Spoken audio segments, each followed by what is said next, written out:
生煎包我相信很多人都吃过，尤其是咬一口爆汤汁，那叫一个香。今天我来试做一下，300克猪肉馅里边加入1勺生抽、半勺老抽、1勺蚝油、1大勺白糖，适量的盐，再来1勺香油，再准备提前泡了2小时的葱姜水，少量多次的往里边去加，用手朝一个方向使劲的搅拌，可以边摔打边搅拌，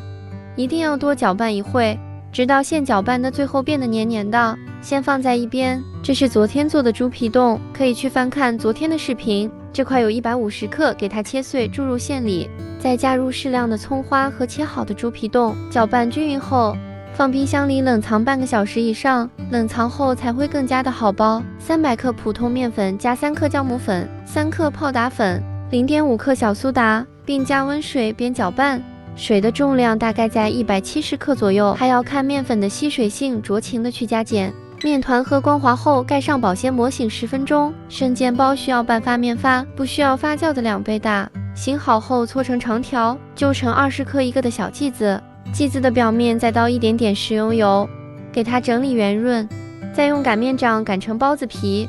厚度比正常的包子皮要薄一些，比饺子皮要厚一些。放入适量的肉馅，用大拇指捏起来一道褶往前叠加。包包子对我来说是没有什么难度了，如果包的不好看也不要紧，毕竟它的褶是朝下的，只要包紧实不露馅也就可以了。凉锅倒入40克食用油，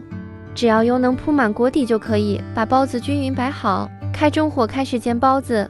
煎的时候要挪动一下锅底，让它受热均匀，等底部煎到发黄了，倒入没过包子1/3的水，盖上盖子，大概煎个7、8分钟左右，等水分全部烤干了，也就差不多熟了。最后再撒适量的黑芝麻和香葱，